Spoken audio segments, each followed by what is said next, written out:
It was the 14th day of the first lunar month, the 5th year of Emperor Wanli's reign. The emperor was finally taking the reins of power. My world was changing, and not just because of politics. Grand Secretary Zhang Jujing had already suggested that since the emperor was of age, it was time to fill the back palace with beautiful, intelligent women. The snow started falling at dawn in the 6th year of Wanli. It didn't stop until dusk, blanketing the capital in white. Outside, the young servants in the courtyard of our manor, the residents of Wang, 1,000 household chief of the Jinui, were busy swinging their brooms. Red lanterns glowed between the pavilions, winding through the darkness like a fiery dragon.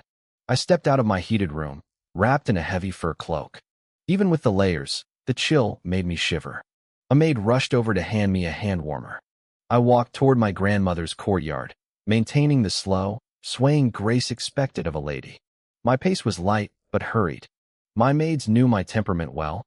They didn't say a word, keeping step with me until we reached my own courtyard. The moment I stepped inside and shut the door, the biting wind stayed outside. I shed the heavy cloak and let out a long, weary sigh. "Young miss, the first month isn't even over yet," my nanny whispered. She worried about me. She said I was perfect in every way, except for my habit of sighing. According to her, every sigh blew away a bit of my luck. I gave a non-committal grunt and headed for the daybed. The charcoal fire had been burning since morning, keeping the room perfectly warm. I sank into the soft cushions. Immediately, hands were everywhere. Someone to take down my hair ornaments, someone to swap my boots for soft indoor shoes, someone to bring hot tea, and someone to massage my legs. I had to admit, if you're going to be transmigrated, ending up as the eldest daughter of a wealthy official's family isn't a bad deal. On the outside, I was Wang Rongyu, a dignified young lady. On the inside, I was a modern, free-spirited woman. I don't even remember how it happened. In my past life, I closed my eyes as I died of an illness. When I opened them again, I was a newborn struggling to be born. I hadn't drunk the soup of oblivion. What kind of luck was that? I remembered everything. I remembered the midwife's rough hands slapping my butt and her tearful congratulations to my mother. "It's a beautiful girl. Madam has finally gotten her wish." My mother died 3 days later. She knew she was dying. I watched and listened as she calmly organized her affairs, even planning out my future marriage while she faced her own end. Seeing her strength made me tuck away my modern rebellious thoughts. I decided to follow the rules and play the part of a perfect daughter. Having a second life's worth of memories didn't make things easier. This world looked primitive, but the complexity of the inner courts was more than a simple modern person could handle. I had to watch every word. But after years of pretending, I felt like I was actually becoming an ancient woman. The sugar-coated bullets of this pampered life were real. Having everything done for me was slowly eroding my will. I felt another sigh coming, but I caught my nanny's eye. She was busy brushing my cloak in the next room. I swallowed the sigh. "Tomorrow is the Lantern Festival," Wuyo, my maid, said as she brought over a garment rack. "Will you wear the red brocade jacket with the gold-threaded flower pattern and the white fox fur vest?" I glanced at it and nodded. My nanny looked closer. "Wait until Wubbing returns. We need to see what the second miss is wearing first."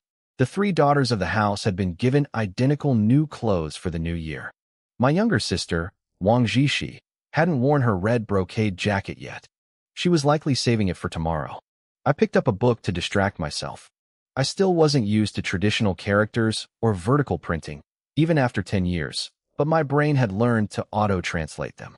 "The butterfly lantern you made will match that outfit perfectly," Wuyo added as she and Nanny hung the clothes back up. We lived in the Anding district, near the Dishing Gate. It was a bit far from the main lantern displays, so our neighborhood held its own. Every family hung lanterns, and it had turned into a fierce competition. If your family's lantern was named the best, you had face for the whole year. Even for us girls, it was a silent war of vanity. This year, I had made a butterfly lantern. I'd used gold and silver wire to craft delicate butterflies that seemed to flutter around the frame. I'd even painted smaller ones on the shade using fine brushwork. In this world of few distractions, I'd become quite the craftswoman. Wubbing came in from the cold, waiting to warm up before approaching me. Her face was grim. "Did you find out what the second miss is wearing?" Nanny asked. Wubbing shook her head. She's wearing the red brocade butterfly outfit. Nanny's face fell. And her lantern? Butterflies, Wubbing replied. Nanny slapped her thigh in frustration.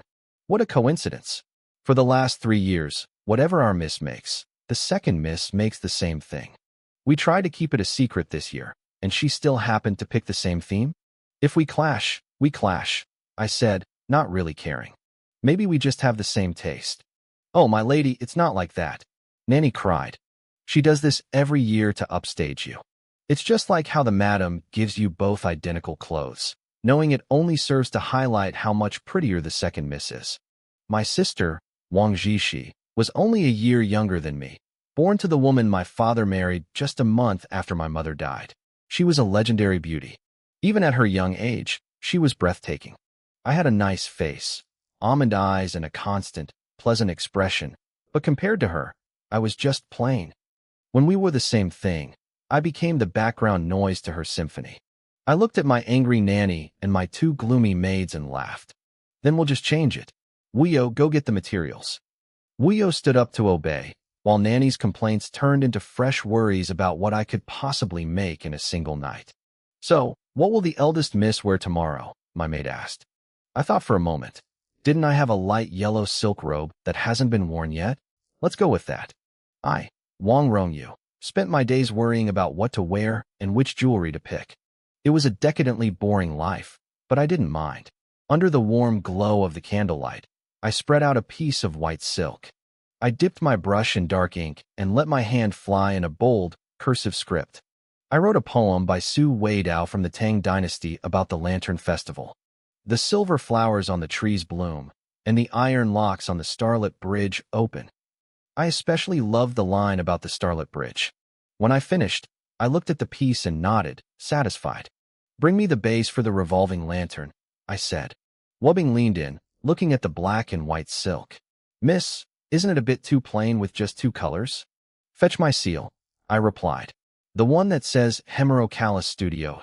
I pressed the small stamp onto the edge of the calligraphy. When I lifted it, a splash of bright red broke the monochrome. Delicate lily leaves now danced around my name. It looked perfect. Not to brag, but I loved calligraphy in my past life, and I had practiced even harder in this one. If I took this piece back to my old world, it would easily sell for $1 million. Every year, the tradition was for the young masters of the house to guess which lantern belonged to which sister and bring it back. My nanny set the lantern aside, looking smug. This year, your lantern will be the easiest to guess. That reminds me, I said. I need to hang a simple riddle on it. My 3rd brother finds it first every year, but he can never solve the riddle. It's actually quite pitiful to watch. The next morning, the sun was out, but the melting snow made the air bite with a fresh chill. Once I was dressed, I headed toward my grandmother's courtyard to pay my respects. Other noble ladies would have taken a sedan chair just to cross 2 courtyards, but I hated the motion sickness. Besides, my feet weren't bound, so I preferred to walk. The old lady was just getting up. I warmed my hands by the fire before going in to comb her hair. The first thing she did was grab my hands. Only when she felt they were warm did she relax. My golden girl, did you walk here again? Are your shoes wet? No, grandmother, I said. The servants cleared the snow well. There wasn't a drop of water on the path. She turned to look at my outfit. I wore a pale yellow silk skirt with white fox fur trim. My hair was up in a simple, elegant cloud bun held by a few pearl hairpins. It was pretty, but quiet. The pearls on your head are too small, she grumbled. Qian Xiao, go to my vault and get that set of Eastern pearls. Grandmother, no. I laughed, waving her off. If you give me something that good, my stepmother won't be happy. She isn't exactly the generous type. Then I'll save it for your dowry. She won't know, she whispered, patting my hand. But wait, I have a set of seed pearls in there. They aren't expensive, but the craftsmanship is exquisite. Let's try those on you. My father, Wang Wei, had spent his early years fighting pirates. The spoils of war were rich, and most of them sat in grandmother's private vault. I let her dress me up like a doll. By the time she was done, I felt like my neck had gained 2 pounds from the weight of the jewelry. As we were laughing, the head of the house, my father, arrived with his wife, Lady Chui, and the rest of the children. My father was a filial son. Even in the capital, he insisted the whole family eat breakfast together in grandmother's room. My two older brothers were already married, so the house was crowded and lively. My father came from a military background and didn't care much for strict gender segregation. He thought it was ridiculous for daughters to go years without seeing their own brothers. Lady Chui, however, often complained about his lack of proper etiquette. Father was a sharp man. He had inherited a low-ranking position in the Jinui, the secret police, and worked his way up by crushing pirate rebellions. Now a 1,000-household commander, he had moved us to the capital a decade ago, earning us a massive 4-entrance courtyard and a life of luxury. His first wife, my mother, was his childhood sweetheart. They were deeply in love and had 3 sons together. But she died just 3 days after giving birth to me. Overcome with grief and needing someone to care for his young children, he married Lady Chui a month later. She was the daughter of a fallen scholar, full of high and mighty attitudes, but she had given him 2 daughters and treated the rest of us decently enough. Father gave her the respect her position deserved. Father was in his 40s, but still fit from training. Beside him, Lady Chui wore a purple gold-embroidered jacket and a black pleated skirt. You could still see her youthful beauty, but the sharp lines around her eyes spoke of a stern personality. Behind them stood my 3 brothers, each as tall as a wall. They blocked the view of their wives and children entirely. And behind Lady Chui were my younger sisters, Wang Zixi and Wang Fushang.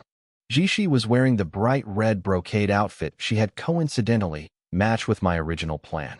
Even in bulky winter clothes, she looked graceful. She had a heart-shaped face, phoenix eyes, and a tiny, upturned nose. She looked like a painting. Eldest sister, Fushang said, sounding confused. Why aren't you wearing your new red clothes? Second sister and I are matching. You're the only one who's different. It's strange. I just wore whatever the maids brought out, I said with a smile. I guess I made a mistake. I'll change later so we all match. It'll make grandmother and father happy to see us all looking festive together. Let's eat, grandmother interrupted. We sat at a massive table, men on one side, women on the other. With 4 grown men in the house, the plates of flatbread were stacked like towers. Since it was the festival, we each had a bowl of fermented rice soup with 3 white glutinous rice balls. My third brother, Wang Yaoyang, downed his soup in one go like it was medicine. Grandmother looked at my father. Yaoyang needs a wife to look after him. Have you started looking? The brat is in the Imperial Guard now, father said. He needs to reach the rank of lieutenant before we start talking about marriage. Yaoyang, put some effort into your work. I can't pull strings if you aren't solid. Lady Chui chimed in. Our second son only got married last year. Maybe we should wait another year for Yaoyang? Back-to-back weddings are quite exhausting to organize. Since the older boys weren't her biological sons, she didn't get much say in their marriages, which meant she just saw the work as a burden. Grandmother frowned. The children are close in age. You should have expected this. The wedding funds were set aside long ago. Besides, the girls are grown and you have daughters-in-law to help you. How can you say it's exhausting? Grandmother's voice took on a sharp edge. When my daughter-in-law, the boy's mother, was pregnant, she handled everything. My husband was sick back then, and she didn't want to delay his siblings' weddings. In 1 year, she married off a sister-in-law and brought in a bride for a brother-in-law. She did it all perfectly while I cared for my husband. Because of her, he lived long enough to see his first grandson. She even had the baby's 1-month celebration planned before she gave birth. Lady Chui looked like she wanted to shatter her teeth from clenching them so hard, but she forced a smile. In that case, she said tightly, I will begin the arrangements immediately. That was the life of a second wife. No matter how hard she worked, she would always be living in the shadow of a ghost. Lady Chui could never escape the shadow of the original wife. No matter how many years passed, she couldn't get used to it. She lived in the wake of a ghost. What's the rush? Grandmother said. We don't even know where the late father's spirit is wandering right now. After we finished our meal, the gathering broke up. The men had business outside, and the women had plenty to do at home. Back when I was 12, grandmother had ordered Lady Chui to start teaching me how to manage the household. Since the other girls were close to me in age, Lady Chui brought them along too. I suspect she didn't want to hand over any real power to the eldest daughter-in-law, who had just joined the family back then. Learning to manage the house, really just meant sitting on either side of Lady Chui and watching her handle domestic affairs. My sister, Wang Jishi, was a natural at it. I, on the other hand, was much more laid back. In the last year or two, I'd stopped following Lady Chui around altogether. The eldest daughter-in-law, Lady Zhang, saw me looking like I wanted to be anywhere but a business meeting. She gently pushed her young son toward me. "Go to your aunt and learn some calligraphy," she told him. "I'll come get you when I'm finished." Little Wang Yuqing walked over to me obediently.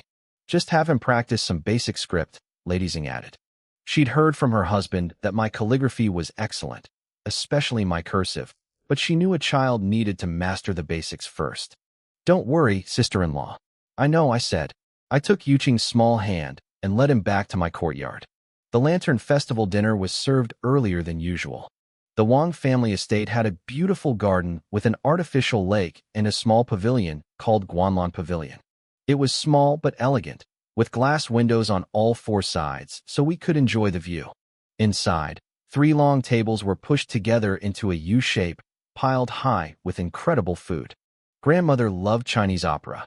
She had hired a small troupe to perform right in the center of the tables. She wasn't like other fans who chased famous stars. She was loyal. If she liked a performer, she would listen to them for a lifetime. Lady Chui complained about this constantly. It wasn't a matter of money, but she hated that we always hired the same person. She felt like our relatives were laughing at us for being repetitive. But whenever grandmother wanted a show, that same performer was the one who got the call.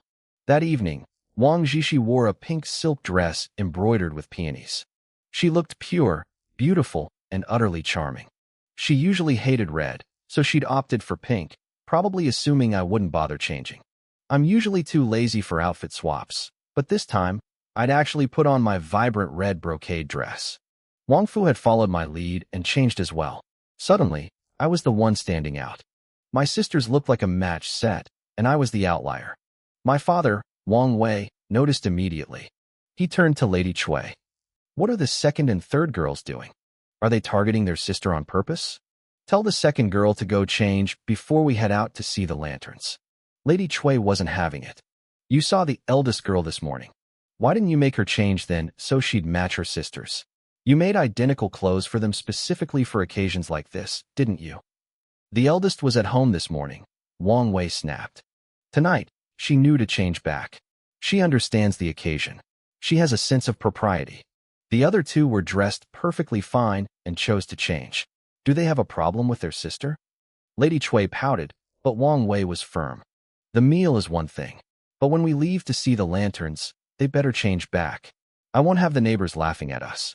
Inside the Forbidden City, the Lantern Festival felt duller than the world outside. The Emperor, Zhu Yijuan, hadn't married yet, so the inner palace felt empty. He shared a meal with the 2 Empress Dowagers, his legal mother, Empress Dowager Chun, and his biological mother, Empress Dowager Li. The officials had already put the Emperor's grand wedding on the agenda. The 2 women had discussed candidates many times. Because they were in a hurry, they were only scouting girls from the capital's surrounding areas. "The candidates can enter the palace by March, once the flowers bloom," Empress Dowager Chun said. She noticed the Emperor looked gloomy. Empress Dowager Li was the strict one. She held the Emperor to a high standard, while Chun was often the peacemaker between mother and son. "Mother, since the wedding is coming up, should we promote Consort Guo's rank?" the young Emperor asked. His mind was usually on politics, but he'd been thinking about a woman who had acted particularly clingy and vulnerable a few nights ago. Empress Dowager Li's face darkened instantly. Chun quickly jumped in. "The Emperor is getting married. She's a veteran of the palace now. A promotion wouldn't hurt. But the Emperor should focus on state affairs first." "Focus on your duties," Li said coldly. After the Emperor left, Chun turned to Li. "It's the Lantern Festival. Why lecture him? He looked miserable during dinner." "That Guo woman is restless," Li said. "The Emperor would never think of promoting her on his own. She must have begged him. Right now, the palace is empty, so he likes her. Once the queen arrives and the palace fills up, he won't care for her anymore. Why bother with a low-level consort? The Emperor handles politics perfectly," Chen argued. "Let him relax a little in the back palace." "If an emperor follows his whims, the world falls into chaos," Li replied. "Indulgence starts small. We cannot be careless. Zhu Yijuan returned to his palace. His eunuch, Feng Bao, approached him. The lanterns are lit in the imperial garden, Your Majesty. Would you like to see? I have no interest, the emperor said. I'm going to read. You're dismissed. It's the festival. Take half the day off and enjoy yourself. Feng Bao thanked him and left. The moment he was gone, Zhu Yijuan jumped off his bed. Zhang Cheng. Zhang Cheng. A small eunuch hurried out from behind the hall, clutching a bundle of clothes. I'm here, Your Majesty. Everything is ready. The emperor looked at the plain clothes. Are these for outside? Yes, Zhang Cheng whispered. Put these on first, then your eunuch robes over them. Once we're out of the palace gates, you can ditch the outer layer. With Zhang Cheng's help, the young emperor changed. His eyes were glowing with excitement. This was his first time sneaking out in disguise. Your Majesty, the main street is too far and too crowded to guard properly, Zhang Cheng whispered. But I heard there's a smaller lantern display near the city gate. The locals make them themselves. They aren't as fancy as the professional ones, but they have a rustic charm. Zhu Yijuan nodded. He didn't care where they went. He just wanted out. Accompanied by Zhang Cheng and 2 young guards, the emperor hunched his shoulders and used a high-ranking eunuch's waist token to bluff his way past the gates, claiming they were on an errand for the head eunuch. Once they cleared the walls, Zhu Yijuan looked back at the massive, dark silhouette of the palace. We're actually out. We are, Your Majesty. Let's move. We need to be back before the Empress Dowagers send late-night snacks to your room. If we're caught, it's over. Right. Let's go. Zhu Yijuan strode forward, his heart racing. Your Majesty, this way, Zhang Cheng hissed, steering the emperor in the right direction. Back at the Wang estate, the feast was over. The sky was pitch black. Wang Yaoyang rubbed his hands together, looking toward the gates. Are all the lanterns up yet? What's taking so long? Even if you find it, you won't be able to solve the riddle, Wang Ziwu said. He was the scholar of our military family, dressed in his literary robes. Even in the dead of winter, he insisted on shaking a folding fan while he studied at Baitan Academy. I don't care, Wang Yaoyang shot back. I'll just slip the lantern guard some silver and tell him to look the other way. Then I'm sticking to you like glue tonight, Wang Ziwu replied. Wang Yaoyang grinned. Why follow me? Shouldn't you be sticking to your new wife? Sun Shi, our second sister-in-law who had just married into the family, blushed deep red and lowered her head. Don't go running off, grandmother interrupted. The girls are going out too. You brothers need to protect your sisters. You really shouldn't go, Wang Zhishi added, looking at me. I knew why he was worried. He was too handsome for his own good. The last 2 times he went to the lantern market, the crowds blocked the streets just to get a look at him. He'd barely moved a step before having to turn back. He was actually a bit traumatized. My mother, Cui Shi, glanced at my father, Wang Weishi. She clearly wanted to go, but father just shook his head. I'm not going either. I'll stay home with mother and my wife. We all looked at my brother, Wang Rongyu. He stepped forward and took grandmother's arm. Grandmother, come out with me. We'll walk slowly. I heard they made some really interesting lanterns this year. Mother, let's go for a stroll, my father added. Back home, you always went out for the lantern festival. Why stop now that we're in the capital? Grandmother hesitated. The old ladies in this city don't really go out. If I go, won't I be embarrassing your father? If you want to go, go, Wang Yaoyang said firmly. Who cares what people think? If you get tired, I'll carry you on my back. That did it. Grandmother beamed, her face lighting up at the attention from her sons and grandsons. All right, let's go then. She turned to me. Second girl, you come with me. Your father and brothers are all here. If anyone stares too hard, they'll knock them back. Suddenly, my mother clutched her chest. Oh, my heart. It feels so tight all of a sudden. I was standing right next to her and quickly supported her. I looked at grandmother. Grandmother, I'll stay home and take care of mother. Fine then, grandmother said, though she was already buzzing with excitement. It had been years since she'd seen the lanterns.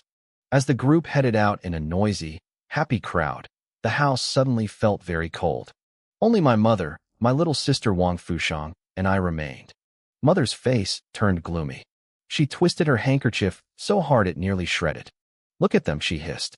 Every time it's like this. Like we're 2 different families. That old woman, your father, they act like those 3 are their only family. Wang Fushang pouted. She was just a child and desperately wanted to see the lanterns. I want to go too. Then go. Mother screamed, her face contorting. Go to the ancestral hall and hug Zhang Shi's spirit tablet. Tell them you want to be her daughter, so they'll take you along. Fushang burst into tears at the sudden outburst. Her nanny hurried in and ushered her out of the room. I stayed behind and poured Mother a cup of tea. Mother, don't be angry with her. She's still small. She's a curse sent to spite me. Mother sobbed into her hands. When she was pregnant with Fushang, she was so sure she was having a son. She overate to nourish the baby. The labor was grueling, and it ruined her health. She could never conceive again. Every time she looked at Fushang, it reminded her of that failure. She had hoped to take a son from one of Father's concubines to raise as her own, but Father wouldn't even visit them. He said it was a waste of money. Now, Mother lived in constant fear that once we were married off, she'd be left at the mercy of Zhang Shi's sons. It made her bitter. It made her stubborn. Outside, Wang Rongyu was supporting grandmother. She didn't have bound feet and could actually walk quite fast, but in the capital, noble women were expected to be delicate. She rested her hand lightly on Rongyu's arm, barely using him for balance. The streets were already alive with light and noise. Wang Yaoyang hoisted little Wang Yuqing onto his shoulders. Hold on tight, kid. Uncle's gonna make you fly. Be careful, grandmother called out as they vanished into the crowd. I'll walk for a bit, grandmother told my father. Carry me when I'm actually tired. She was in high spirits. We hadn't gone far before a neighbor spotted us. Commander Wang and the old matriarch.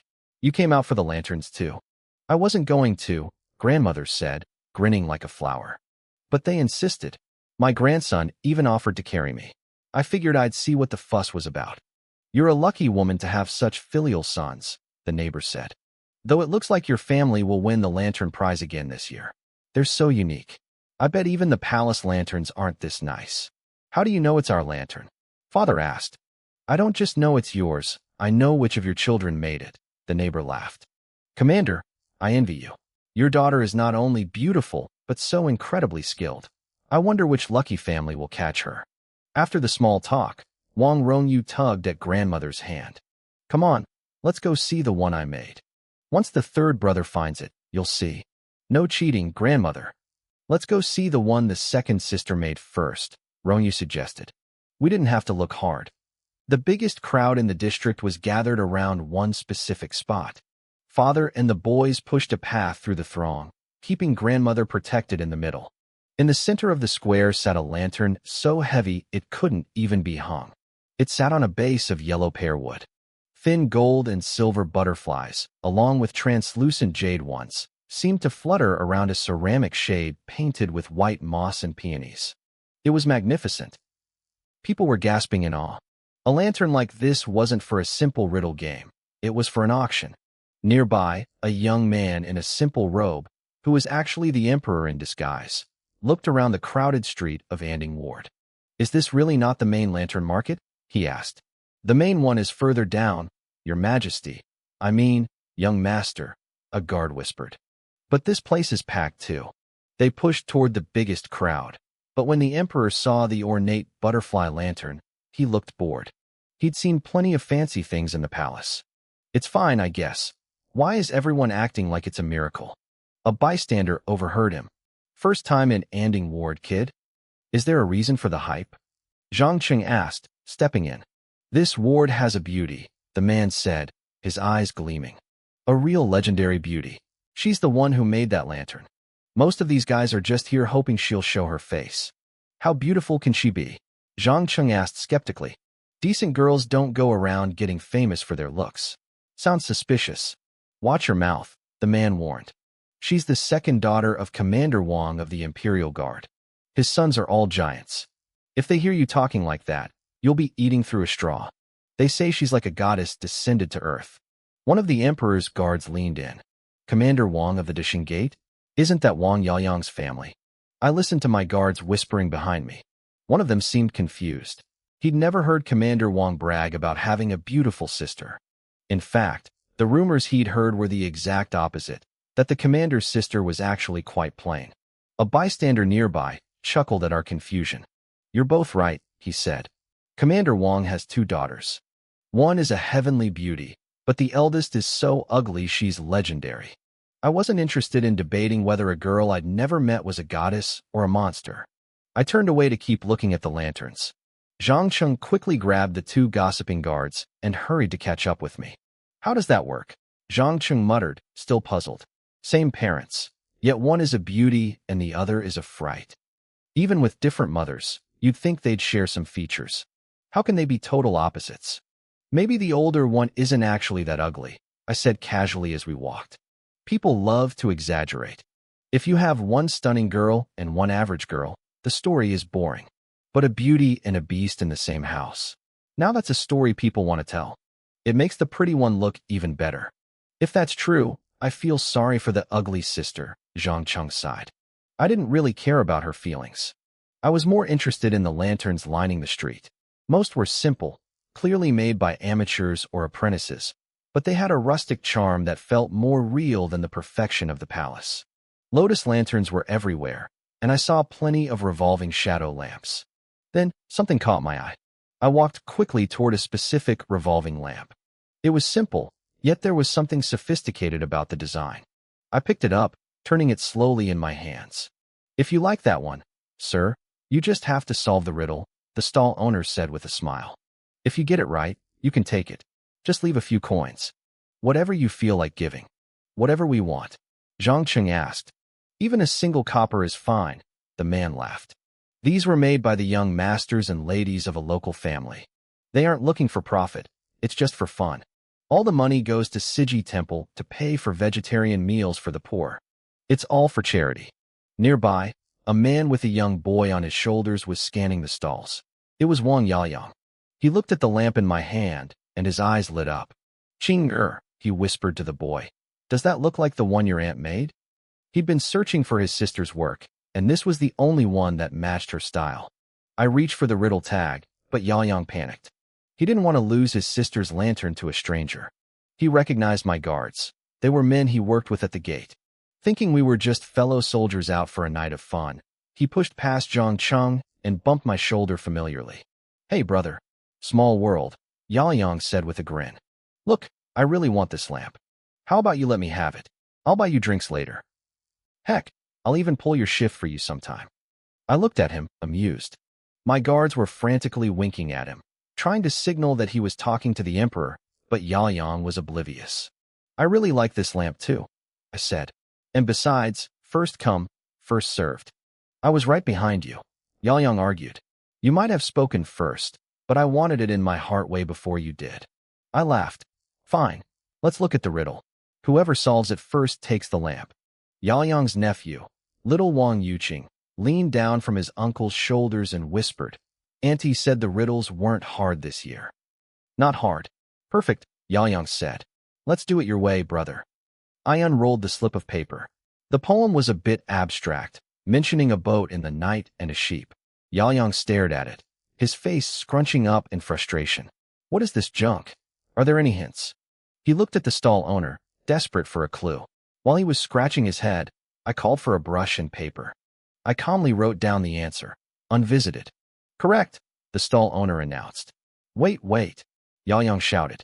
The rule is, if two people want the same lamp, the highest bidder wins. But you didn't even solve the riddle, I pointed out. Who says? I knew it. I just hadn't said it out loud yet, he stammered. Zhang Cheng scoffed. You're just being a sore loser. I have my reasons, Yaoyang pleaded. All my brothers have one of these lamps, and I'm the only one without one. I'll never hear the end of it. He looked at Zhang Cheng, then back at me. He was starting to realize something was off about our group. He recognized the guards, but the way they were acting around me, it was strange. Suddenly, a shout erupted from the crowd. Kidnapper! Catch the kidnapper! Yaoyang didn't hesitate. He swung his nephew off his shoulders and shoved the boy into the arms of one of my guards, a man named Chida. Chida, take my nephew home for me. Nobody steals kids in Anding Ward while I'm around. Before I could say a word, he vanished into the crowd. He shouldn't leave his family like that, I muttered, holding my new lamp. Chida stood there, frozen, holding the soft, confused child. Little Yuqing looked up at him. Uncle, my house is just up there. Your uncle is a bold man, I said to the boy. Isn't he afraid we'll kidnap you ourselves? You're friends with my uncle, the boy said confidently. He'll find me. The crowd was getting restless because of the commotion. I told my men to move further into the ward. Take the child home first. We'll head back to the palace after. Sir, a cold, clear voice called out from behind us. We all turned. A young woman stood there. She was dressed in red, with a graceful figure and an oval face. Her almond-shaped eyes were bright and steady as she looked at us. She didn't look frightened, despite being surrounded by strange men. She gave a polite bow. I noticed the child you are holding, she said calmly. He looks familiar, though I do not recognize any of you. I apologize for the intrusion, but I had to ask. Yuchinger's face lit up. Auntie. He squirmed out of Chida's arms and ran to her. She knelt down, hugging him. What happened? Where is your uncle? The boy explained everything. How his uncle wanted the lamp she made, how he saw a kidnapper and ran off to catch him, and how he left him with Uncle Chida. The woman stood up and gave Chida a deep, formal bow. Thank you, Brother Chi, for protecting my nephew. My father and brothers are all off chasing the criminal. I will make sure my family sends a formal invitation to thank you properly at our home soon. I watched her, realizing why Yaoyang had been so impulsive. His father and brothers had all disappeared into the crowd the moment they heard the word kidnapper, leaving the women behind. This girl had kept her cool. She'd seen her nephew with strangers, and, instead of screaming, she'd approached us with logic and grace. She was clearly no beast. In fact, she was the most interesting thing I'd seen all night. The atmosphere was tense as Wang Rongyu arranged for her sisters-in-law to stay with their grandmother. She stepped forward to address us, her voice calm and steady. She told us not to worry, saying it was no trouble at all. It was lucky she hadn't acted impulsively when she first saw us. Chida, who had probably never spoken directly to a young lady like her before, turned bright red. His face was burning, and he started to stutter as he tried to respond. Rongyu didn't linger. She performed a perfect, formal salute to the four of us, took Wang Yuqing by the hand, and turned to leave. Auntie, the little boy asked, tugging on her hand. Is that the lamp you made? The one that Uncle took? Rongyu stopped and looked back at the revolving shadow lamp in my hand. I could feel her eyes scanning us. Even though we were dressed in ordinary clothes, my 3 guards were instinctively standing in a protective formation around me. She was smart. She knew we weren't just simple commoners. For the sake of safety, she shook her head at the boy. No, it's not, she lied softly. Just then, the old man who ran the lantern stall came rushing back from the crowd. Young lady, your lamp was taken while I was gone. A very generous man left silver for it. Here, he even wrote down the answer to the riddle. I thought the handwriting was quite beautiful. The stall keeper, blissfully unaware of the tension, held out the slip of paper I had written, unnoticed. Rongyu froze. She felt like needles were pricking her back. She stood there, stuck between taking the paper or walking away, knowing full well that I was the one who had solved her riddle. Back at the palace, the atmosphere was much heavier. Empress Dowager Li had summoned her mother, the Marchioness, for a private talk. Mother, are there any rumors outside the palace lately? The Empress Dowager asked. Rumors about the Emperor? The Marchioness looked concerned. Has someone been whispering things to you, Your Highness? She had lived a life of luxury thanks to her daughter's position, but she knew the weight of palace politics. The Emperor has been sneaking out of the palace in disguise, the Empress Dowager sighed. What is the people's reaction? Everyone is excited, the Marchioness admitted. They're all preparing for the Lantern Festival, hoping their lamps will be good enough to draw the Emperor's attention. He's young and likes excitement, Your Highness. You shouldn't be too hard on him. It's only natural. When he gets older, you couldn't pay him to go out and mingle like that. Leaving the palace privately is reckless, the Empress Dowager insisted. Why be so rigid, her mother countered. You'll wear out the bond between mother and son. But he isn't just a son. He is the Emperor, the Empress Dowager sighed. I worry constantly that I haven't taught him well enough to face our ancestors. The Marchioness tried to soothe her. You've done well, and so has he. Even the rumors about that 3,000-tael lamp in Anding District. Everyone knows it has nothing to do with the Emperor.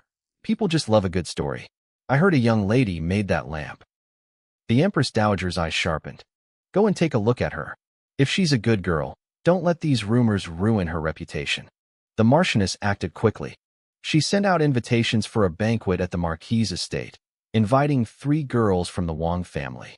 Even though 50 other families received the same invite, the Wang family's second daughter's mother, Madame Cui, was convinced this was specifically for her daughter, Wang Jishi. Madame Cui was in a frenzy, ordering new clothes and jewelry. "My daughter is going to the palace," she whispered to her confidant. The Empress Dowager herself must have heard about her. Only the palace is worthy of her beauty. While Madame Cui was dreaming of power, the atmosphere in the grandmother's quarters was peaceful. She called Rongyu to her side. "Has your mother made you new clothes yet?" "It's not time for spring clothes yet, grandmother," Rongyu said with a smile. "But you're going to a banquet at the Marquis's house," the old lady insisted. "The clothes I made for New Year have only been worn once. They're still new," Rongyu laughed. "It's just a banquet. There's no need to be nervous." The grandmother squeezed her hand. "Just treat it like a normal visit. Don't think about them being the Empress Dowager's family. My little girl has grown up so fast. I'm not ready for you to marry yet."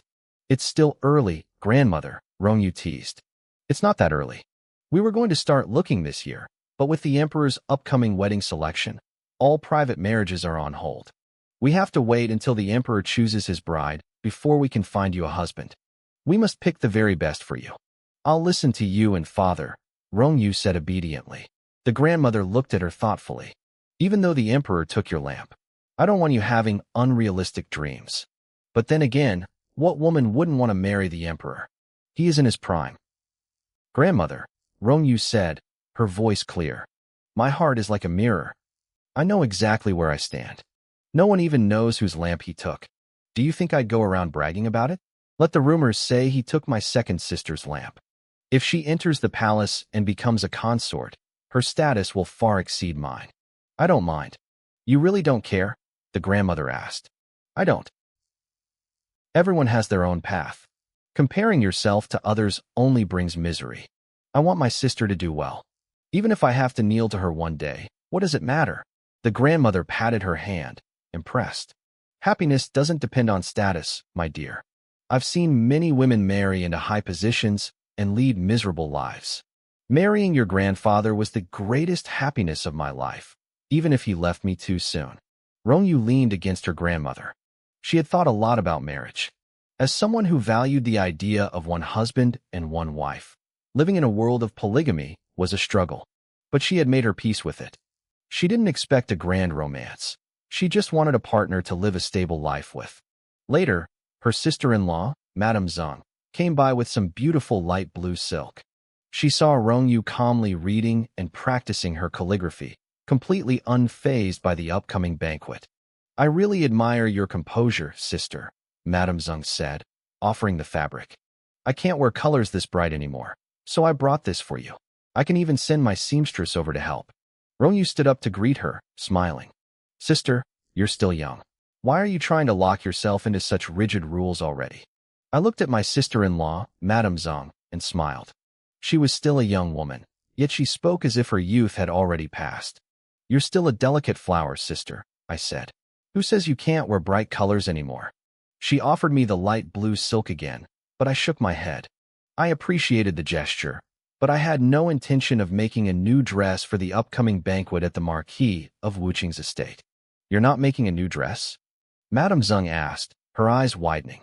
"Won't that be seen as disrespectful? What is there to respect?" I countered.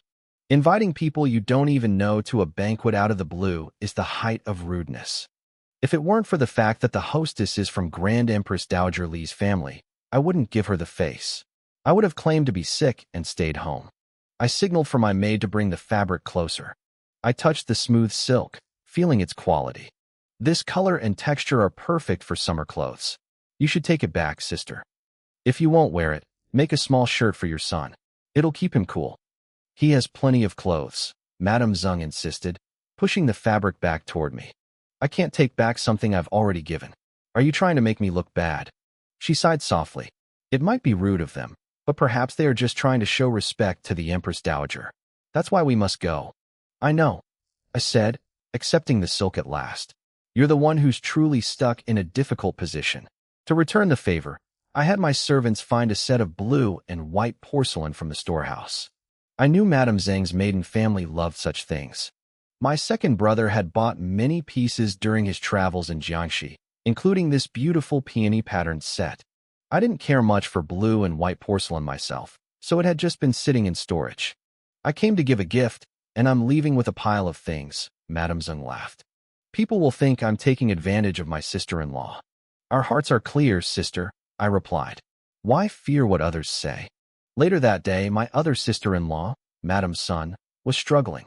She was the daughter of a scholar and had only been married to my second brother, Wang Zaiwu, for a few months. She was quiet and still carried the nervous caution of a new bride. When Zaiwu returned home and saw her frowning over the storehouse ledger, he sat beside her. What's wrong? Who's bothering you? It's the invitation from the Marquis's wife, she whispered. Everyone is preparing so intensely, but mother isn't making new clothes for Rongyu. I wanted to help, but she doesn't seem to care for jewelry or dresses. Her dowry is mostly books and stationery. Zaiwu laughed. Don't worry about her. She has plenty of good things, and grandmother looks after her. But I know you want to show your heart. You're her sister-in-law too, and I know you're jealous of how close she is with our eldest brother's wife. They've known each other longer, Sun said, looking down. And I know Rongyu won't stay in this house forever.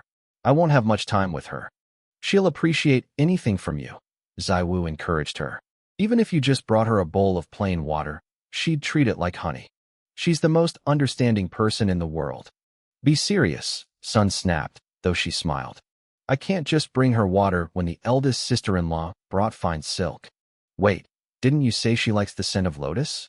Bring her some incense, Zaiwu suggested. Maybe she'll even ask you to play. Sun's eyes lit up. Does she know how to blend incense? She doesn't, Zaiwu said. But I bet she'd love it. A while later, Sun nervously approached me with a small brocade box. After some small talk, she handed it over. I don't have much to offer, but I blended a batch of Lady Huawei's tooth scent based on an old recipe. I think it smells right, but I've never smelled the original, so I'm not sure. I opened the box. Inside was a dark, thumb-sized incense pill. I lifted it to my nose and took a deep breath. My eyes widened. Sister, this is incredible. It smells wonderful. It's nothing much, she said, blushing at the praise. I just like studying old recipes. It's a shame the art of incense is fading. So many recipes are lost now. I couldn't put it down. Don't say that. In the past, families hid their recipes away. Now, at least you can try to collect them. If you can create a unique scent that belongs only to you, that's a legacy in itself. I'm not that talented, she laughed. You are, I insisted. If you have time, could you teach me? I'd love to learn. Sun was touched. She promised to come over the next day with her supplies. As she left, I gave her a set of high-quality ink sticks. She tried to refuse, but I used her own logic against her. If you don't take them, it means you look down on me. When she got home and showed the ink to Zaiwu, she sighed. Giving her gifts is becoming stressful. The return gifts are always so valuable. I told you, Zaiwu laughed. Even if you gave her water, she'd find a way to repay you like this. She knows we both love fine ink. Meanwhile, back at the palace, I, the emperor, was in a very different mood. I had returned from the festival with the revolving shadow lamp, feeling triumphant. Once I changed out of my commoner clothes in the Qinqing Palace, I hung the lamp in a prominent spot. Your Majesty, there's nothing special about this lamp, my eunuch, Zhang Cheng, remarked. To me, the writing on it just looks like messy scribbles. You have no eye for talent, I told him. I had been trained in formal, rigid calligraphy since I was a child, but in my heart, I admired the wild freedom of cursive script. The person who wrote this shares my taste. This is the style of the master Huaisu. You can't achieve this level of flow without years of hard work. It's magnificent. Was it really written by that young lady? Zhang Cheng asked. Why didn't she admit it? She's a young woman, I said, smiling. She was probably embarrassed that a strange man ended up with her handiwork. Do you remember which family she belongs to? When the talent selection for the palace begins, make sure her name is on the list. Understood, Zhang Cheng said. She is a lucky one. Suddenly, Feng Bao entered the room. Your Majesty, Grand Secretary Zhang is outside. He requests an audience. My smile faded. It's so late. What could be so urgent? The Grand Secretary knows you left the palace today, Feng Bao said, keeping his head low. I felt a prickle of annoyance. Go tell him that I already know what he wants to say. I have returned safely. Any lessons he wants to give can wait until tomorrow. Your Majesty, the Grand Secretary is already waiting right outside the hall, Feng Bao whispered. I lost my temper. I grabbed a bamboo stand and slammed it onto the floor. Is the security of this palace a joke to him? Does he have ears everywhere? Everyone in the room dropped to their knees in terror. I took a few deep breaths, forcing my anger down. I couldn't let him see me like this. Fine. Get up. Let the Grand Secretary in. Zhang Jujing entered. He was old, but his spirit was still formidable. His beard was perfectly groomed, and he carried himself with an air of absolute authority. As he began to kneel, I stepped down from my throne to catch him. No need for such formalities, teacher, I said, my voice smooth. Someone, bring a chair for the Grand Secretary.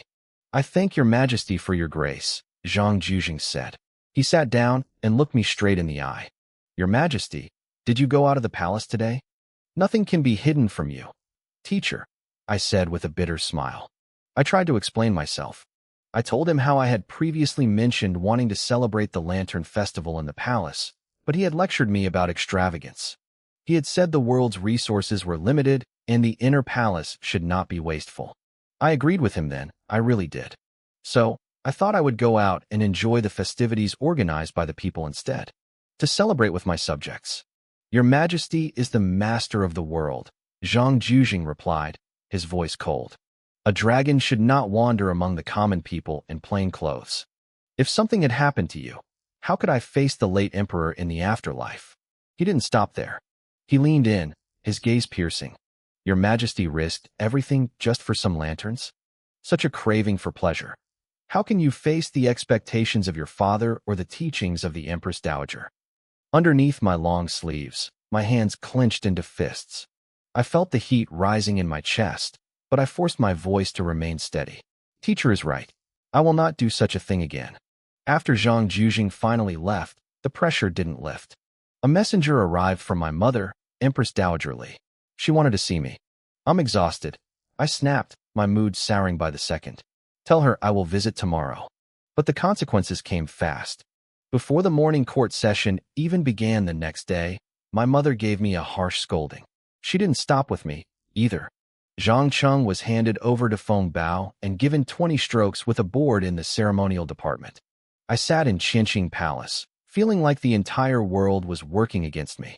I had brought a single lantern back from the streets, and of course, my mother already knew about it. Poor Zhang Cheng, still limping from his beating, was summoned to Shokong Palace to be questioned. My mother sat in the high seat, her expression unreadable. I heard that last night at the Dishingmen Lantern Festival, a single lamp was auctioned off for 3,000 taels, she said. No, Zhang Cheng said, shaking his head quickly. The lamp His Majesty took only cost 3 taels. It was paid for with small pieces of broken silver. There were no palace markings on them. My mother's hand relaxed slightly. 3 taels is normal for an emperor. If he had spent 3,000 on a toy, the entire court would be in an uproar. But tell me, was there anything special about this lamp? It was just a simple revolving shadow lamp, Zhang Cheng replied. But His Majesty seemed to like the calligraphy on it very much. One of the older maids standing by my mother chimed in, sensing the Empress's hidden worry. A lamp with such fine writing. It probably wasn't made by a proper young lady of a good family. My mother ignored her and looked back at Zhang Cheng. Did you see what that 3,000 tael lamp looked like? Zhang Cheng hesitated. He knew exactly which lamp it was. It was made by a lady of a good family. Not only that, but I had met her. I had even told him to record her family's name so she could be drafted into the palace. But looking at the Empress Dowager, he lowered his head. This servant did not see the bidding process, he lied. I don't know which lamp it was. The palace might not have known, but the streets were buzzing. Word spread like wildfire that the second daughter of Thousand-Man Captain Wang had made a lantern that sold for 3,000 taels. People began to wonder, who would spend that much on a lamp unless they were interested in the girl herself? Soon, the rumors mutated. People started whispering that the emperor himself had visited Dishingmen in secret. They said I had seen the stunning beauty of the second Miss Wang and fallen in love at first sight. The 3,000 taels was described as a betrothal gift. Everyone was saying she was destined to become a high-ranking consort. Back at the Wang household, the atmosphere was thick with dread. Mrs. Chui, the girl's mother, was usually proud of her daughter's beauty and loved taking her out. Now, she was terrified. If these rumors persisted, her daughter's reputation would be ruined. Who would marry her now? Her husband, Wang Wei, was furious for a different reason. The moment he got home that night, he cornered his daughter, Wang Jishi. "Do you think your father is some high official or a millionaire?" he shouted. "You used such expensive materials for a public lantern. People will start investigating where I get my money." Wang Jishi, who had been quietly staying at home, was stunned. Her eyes turned red as her father continued to berate her. Mrs. Chui couldn't take it anymore. She snapped at her husband. "Your eldest daughter uses gold and silver all the time. Why is it okay for her, but not for my Jishi?" "The eldest stays inside," Wang Wei yelled back. "She doesn't go out and flaunt it. Don't you know the danger of showing off wealth? You've always hated my first wife, and now you're ruining the younger girls because of it." He stormed out, leaving them in tears. But the drama was only beginning. The next day, the organizers of the Lantern Festival arrived at the Wang house to deliver the 3,000 taels. Even the grandmother of the house was shocked. "Why bring the money here? Isn't it usually donated to the temple?" "The amount is too large," the messenger explained, smiling. "And the lamp itself was clearly valuable. We had to ask the captain's opinion." Wang Wei told them to follow the usual rules and donate it, but his face grew darker by the hour. By the afternoon, when the rumor hit that the emperor was the buyer, he banned his wife and daughter from leaving the house. The old grandmother was worried sick. If a man can spend 3,000 taels on a lamp, he isn't a simple man. No normal family will dare to propose to Jishi now. And if the emperor really is involved, the palace is a wolf's den. A girl with her beauty will be a target for everyone. But if she isn't chosen, she'll be a laughingstock, forced to grow old alone in a convent. She made a snap decision.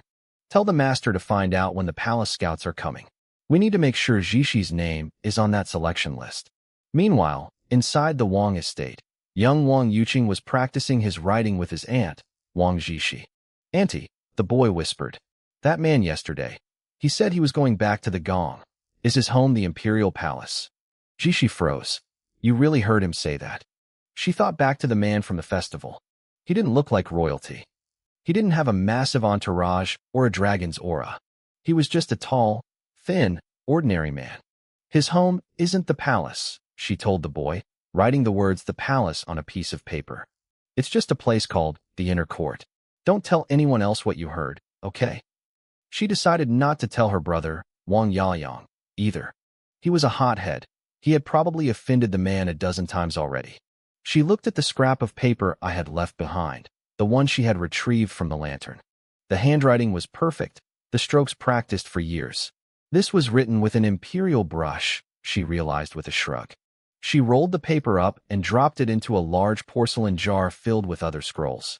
It vanished instantly among the others. Outside, her brother Wang Yaoyang was still bothering my guard, Cheetah. "Your friend who took the lamp," Yaoyang pestered him. "What will it take for him to give it to me? I need to meet him and negotiate." Cheetah was at his wit's end. I had ordered him to keep my identity a secret. Where was he supposed to find another friend to play the part? A neighbor from our street, the eldest daughter of the Tong family, came over to see me. I could tell she was bursting with curiosity. Everyone in our neighborhood had been gossiping and poking around, trying to figure out why the Wuching Marquis's wife had invited us to a banquet. "What do you want to know?" I asked with a smile. "I want to know what you're wearing to the banquet," she said, counting the questions on her fingers. "What jewelry? And do you know why the Marchioness invited us? These are all things my mother wants to know. I don't care at all, really." "Are you asking about me or my sister Jishi?" I teased. "My mother wants to know about your sister," she admitted. "But I want to know about you. My mother made me a pink outfit, but I hate it. I don't feel like myself in it." "Then go back and tell her my sister is wearing pink," I suggested. "That should guarantee she won't make you wear the same color." "I'm going to wear bright yellow," she decided. "And I'll do my hair in double buns. I'm still young, after all." "You're 16, I reminded her. That's not exactly a child.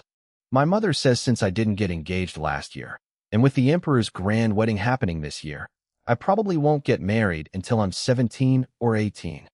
I'm in no rush to get married, I said. The later, the better. She spent the afternoon complaining and eating my snacks until she left, looking much happier. When the day of the banquet finally arrived, I saw the Tong girl again. Despite her protests, she was wearing that pink dress she hated. It was the exact same shade as my sister Jishi's outfit. In fact, out of the 11 girls gathered, 7 of them were wearing pink to look delicate. 2 were in bright red, and 1 was in a somber blue. I was the only one in bright yellow, my hair styled in youthful loops with ribbons. The banquet was a lunch affair, but my mother, Madame Chui, was up at dawn fussing over Jishi. My sister looked like a goddess. She wore a brand new pink wrap top with a matching pleated skirt, accented with red ribbons and embroidered peaches. Scented sachets and jade pendants hung from her waist. Her hair was half up, half down, adorned with flowing tassels. She looked ethereal, like a nymph from a painting. My youngest sister, Jishang, was dressed much more simply. She was also in pink, but it was an old outfit from the new year. She sat to the side, watching the servants swarm around Jishi, whispering about how she looked like a fairy descended to earth. I kept to my usual routine. I woke up, did my stretches, and took my time getting ready. I unbraided my hair, powdered it, and brushed it over 200 times until it shone. I parted it down the middle, fixed it into loops at the top, and braided the rest into small rings. I used pearls for accents and tied long, soft yellow silk ribbons into bows that fluttered near my ears. I looked innocent and lively. My outfit was a round-neck apricot top with a pale yellow overcoat. I didn't try to accentuate my waist. I wore a moonlight skirt, an 8-treasure necklace, and a silver incense ball carved with cranes. I skipped the rings and just wore white jade bracelets and silver leaf earrings with pearls. I did my makeup lightly, just a bit of powder, defined brows, and a touch of lip color. It took me less than half an hour. Done, I said, checking the mirror. Time to go greet grandmother. The old lady was already waiting for me. She usually saw me with a bare face, so she stared for a moment. Look at you. You look so beautiful when you actually try. Why don't you dress up more often? Just stick to the compliment, grandmother. I joked, leaning into her. You don't need the second part. When it was time for the morning meal, my father, Wang Wei, looked around. Where is the mistress? She told me yesterday she'd be eating in her courtyard with the girls, grandmother said. I agreed. It takes a long time for girls to get ready for a banquet. Father looked at me, confused. Then why are you still here? I'm already finished, I said, spinning around. Do I look good? You do, he admitted. Doesn't your mother care how you look? It's fine as long as I look good, I shrugged. Let's eat. I won't be able to eat much at the Marquis's house if I want to keep up my image, so I need to fill up now. Eat all you want, Father said. Being able to eat is a blessing. Don't worry about appearances. I'll have the servants put some snacks in the carriage too, grandmother added. I decided to take my maid, Wu Bing, with me because she was the most composed. By the time Jishi was finally ready to leave, we were at the very last minute. The other family's carriages were already waiting outside, and they had sent messengers to hurry us up 3 times. When I saw Jishi, I gave her a genuine compliment. Sister, you look truly beautiful today. You too, big sister, she replied. Jishang, who never could hold her tongue, looked at me and blurted out, Big sister, why are you dressed like a little girl today? I just smiled. That was exactly the point. I had no intention of catching the emperor's eye or being sent to the palace. When we stepped out of the carriage at the side gate of the Wuqing Marquis estate, the other noble girls began sizing each other up. Without a word, they all instinctively moved away from Jishi. She was simply too beautiful. Standing next to her made them look like commoners. The estate was massive. We were carried in litters for 15 minutes before we even reached the reception hall. The Marchioness's eldest daughter-in-law met us there with a practiced smile. I heard the magpies chirping this morning and knew honored guests were coming. But look at all these beauties. The flowers in the garden will be too ashamed to bloom. The 11 of us were ranked by our father's official positions. Since some girls were daughters of high-ranking vice ministers, we Wang sisters were near the back. The sheer wealth of the place was staggering. Most of the girls from our neighborhood were essentially small-town beauties, and they couldn't stop staring at the luxury. Jishi had to give Zhishang a sharp tug to stop her from gawking. We were led into a side room where the Marchioness was waiting with her own daughters. When all 11 of us entered, the room became a cloud of competing perfumes. It was so thick I almost lost my composure. The Marchioness seemed pleased. "Oh, what lovely girls." She called Jishi over to stand beside her, sparking waves of envy from the others. After a few minutes, even the Marchioness seemed overwhelmed by the heavy scent of all our perfumes combined. She told her daughters to take us out to the garden. Once we were outside, the girls relaxed and started chatting about clothes and jewelry. It was a dull conversation. The Marquis's daughters wore everyday fabrics that were better than the finest silks we saved for holidays. The Marquis's daughters kept stealing glances at Jishi. Beauty always draws fire from other women. One girl, the fourth daughter of the Li family, turned to me. "Why don't you and your sister look anything alike? Even a dragon has 9 sons, and they are all different," I replied with a smile. But a big-mouthed girl from our neighborhood couldn't help herself. "They have different mothers. Of course they don't look alike." I looked at her. I kept the smile on my face, but my eyes were cold enough to make her look away and shrink back. "Oh, is there a difference in status between the mothers?" the Li girl asked curiously. "My mother is a legal wife too." Zhishang snapped, her face flushing with indignation. "My mother was married with all the proper rights, carried in an 8-man litter," I said, my voice steady. "We are both legitimate daughters." I thought the Marquis's household would have known this already. You don't send out invitations without checking backgrounds first. To ask such a rude question to our faces felt like a calculated insult. "Fourth sister," the third Li girl cut in, trying to smooth things over. "Don't mind her, Miss Wang. My sister is just overly curious. She has a terrible memory, too. Things go in one ear and out the other, so she asks the same questions over and over." "I see," I replied with a shy, practiced smile. I was beginning to think the fourth Mrs. Curiosity meant we had come to the wrong place, that we weren't the family the Marquis intended to invite. "Not at all," the thirdly girl said quickly. She turned her attention to Jishi. "I heard a lantern sold for 3,000 taels at Anding Street.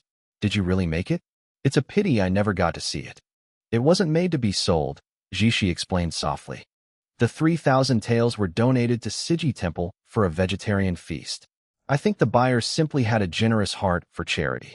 One of the other girls spoke up, her voice tinged with skepticism. "My mother said the materials for that lantern alone must have cost hundreds of taels. Is it really as magnificent as they say?" Jishi just smiled. "I only made it for fun. I didn't think it was anything special." "I wonder who actually bought it," someone whispered.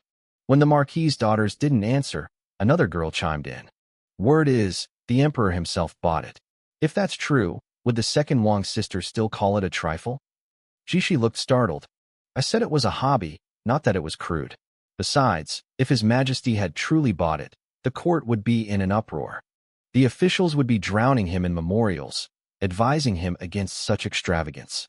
The girl speaking was the daughter of the Vice Minister of Rights. She always acted more refined than the rest of us. She looked at the others with blatant disdain. "You don't even understand such simple logic. What exactly do you keep inside those heads of yours?" The girl who asked the question blushed, embarrassed. Not everyone's father was a high-ranking official with inside knowledge of the palace. Sensing a fight brewing among the guests from Anding Street, the third Li girl signaled to a servant. A moment later, a snow-white cat was carried into the garden. "Oh, she's beautiful." The girls were instantly distracted. "My grandmother says the Empress Dowager loved cats when she was young," the fourthly girl said proudly. "Keeping this cat reminds her of when the Empress Dowager was still alive." Everyone showered the cat with praise. I took one look at the servant holding it and noticed they were wearing thick gloves. I looked closer. The cat's claws were extended. I stayed back, even though the animal looked soft. "Miss Wang, would you like to hold her?" the fourthly girl asked Jishi. Jishi looked tempted. It was a clear gesture of friendship. I stepped in front of her immediately. "Cats can be very temperamental," I said with a gentle smile. "My sister is a bit afraid of them. It wouldn't be good if she accidentally startled the cat." Jishi looked confused. She wasn't actually afraid, but she didn't argue with me in front of everyone. She bit her lip and stayed silent. looking a bit disappointed and wronged. You really are a protective older sister, the fourthly girl remarked. She seemed annoyed that her offer was rejected, so she turned to another girl. How about you? The girl was thrilled. She stepped forward and took the cat. The white cat's tail flicked irritably. The girl tried to lean in close to nuzzle her face against its fur. Suddenly, the cat hissed, broke free, and swiped its claws across the girl's arm. A sharp scream pierced the air. Everyone turned pale. I rushed forward and grabbed the girl's arm to inspect the damage. Luckily, her winter clothes were thick. The claws had shredded her sleeve, but there were only red welts on her skin, no blood. It's all right, I said calmly. Only the clothes are ruined. The skin isn't broken. These red marks won't even leave a scar. Really? The girl asked, her eyes welling with tears. Really? Look for yourself. The girl realized she was physically fine, but then she started crying over her ruined dress. I wanted to tell her she was being silly. She had just been injured at the Marquis' estate. They would have to give her several new dresses to make up for it. The accident ended the party early. After a quick meal, everyone headed home. The Marchioness was incredibly apologetic, holding the girl's hand and checking the wound repeatedly. They gave her new clothes on the spot and prepared a pile of gifts to send home with her. When we got back, we went straight to grandmother's courtyard. When she asked about the party, I kept it brief. Someone got scratched by a cat? Was it serious? Grandmother asked. Not serious, I said. Just a ruined dress and a bit of a scare. She was lucky. She tried to nuzzle it with her face. If she'd been holding it up high and it scratched her face, she'd be scarred for life. You have to be careful with cats, the old lady warned. Even a house cat is a wild animal if it's not yours. If they lose their temper, you're the one who suffers. Jishi stood there, the thank you she owed me sticking in her throat. She never did say it. The emperor's business continued elsewhere. Old Master Gong often went to the Wenhua Pavilion to tutor the emperor. Even at 70, he was the imperial teacher. He wasn't one of the regents appointed by the late emperor, but his voice carried immense weight in politics. When Gong entered, he went to bow. The emperor, Zhu Yijuan, tried to stop him, but Gong insisted. Rights cannot be discarded. By bowing, I remind myself not to become lax just because your majesty is young and kind. Imperial power must never be treated lightly. If everyone were like you, teacher, I could rule by doing nothing, just as Lao Tzu suggested, Zhu Yijuan said. Governing a big country is like cooking a small fish, Gong replied. Your majesty should read more legalist texts. You must master all schools of thought without showing a preference. Otherwise, that small fish will easily fall apart. As the servant brought a cushion for Gong to sit on, the old man noticed something strange. A revolving shadow lamp was sitting by the window. It seems your majesty is very fond of this lamp, Gong remarked. It was a festival lantern, not a standard palace lamp, yet it held a place of honor. What do you think of the calligraphy, teacher? The emperor asked. Zhang Cheng carefully brought the lamp over for inspection. Gong, a lover of fine writing, leaned in and slapped his thigh in admiration. Excellent. It flows like water. The brushwork is mysterious. I can almost see the grace of a swimming dragon or a soaring phoenix. Which master wrote this? I would like to ask them for a piece of my own. It wasn't a master, Zhu Yijuan said. Anyone who writes like this is a master, Gong countered. Fame and talent aren't always connected. There are many famous frauds in this world, and just as many unknown geniuses. If your majesty meets them again, please request a piece for me. Is this the person you met when you went out of the palace? Gong asked. The emperor sighed. They say I am the master of the world, that everything under heaven belongs to me. Yet I am trapped in this forbidden city. I can't go anywhere. Even a stroll through the capital earns me a lecture. Your Majesty, Gong said softly. As you said, you are the master of the world. Therefore, there is nowhere under heaven you cannot go. The Grand Secretary was worried, and I knew why. I had left the palace without a word to anyone, guarded by only a few men. To him, the Son of Heaven walking among commoners was a recipe for disaster. But I had a different thought. If I simply upgraded my guard detail, couldn't I travel in disguise whenever I wanted? I felt like a bird that had finally tasted flight. Once you leave the cage, you spend every waking moment dreaming of the sky again.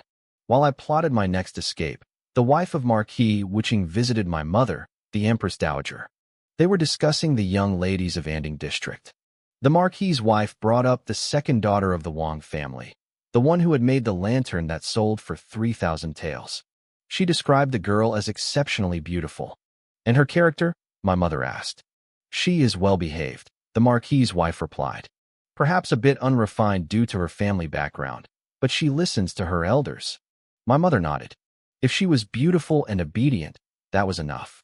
She ordered the selection eunuchs to add the girl's name to the list. Like any mother, she wanted her son's courtyard to be filled with beauty. Back at the Wang estate, I was getting ready to head out. My servant, Wu Bing, came in to report that the merchant ships from Chuanzhou had finally arrived. I was currently buried in my account books. The first lunar month had passed, and it was time to settle the New Year's expenses. In this world, girls were expected to manage their own courtyards by the age of 12. My burden was even heavier. I managed my late mother's entire dowry. I picked up my abacus and smiled. My ledgers didn't look like the messy scrolls used by others. I had organized them into clear tables with columns for dates, income, and expenditures. It was a simple trick from my college days in my previous life, basic accounting. It was nice to know that my education hadn't gone to waste. My income mostly came from shop rents and farmland. When I first took over my mother's assets, I had grand dreams of building a business empire with my modern ideas. I had so many plans. But after talking to a few shop managers, I realized how naive I was. In the capital, business wasn't just about products. It was about connections.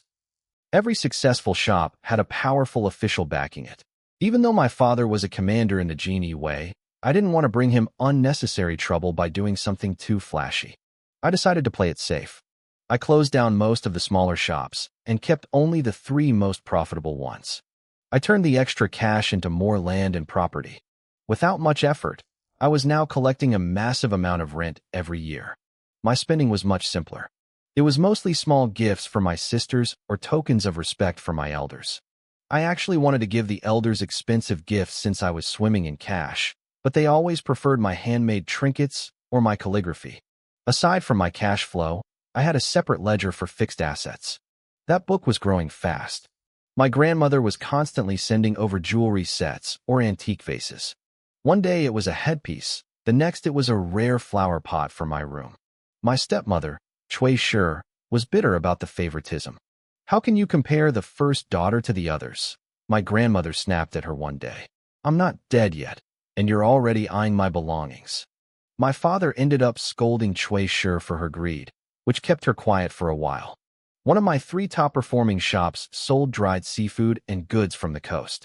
My father had acquired the original stock as spoils of war while fighting pirates years ago. He had even moved my mother's brother to Beijing to help manage the business. By the time it was handed to me, it was a well-oiled machine. The current emperor still maintained a sea ban, but it wasn't strictly enforced. As long as there was a demand, people were willing to risk their lives for the profit of the ocean.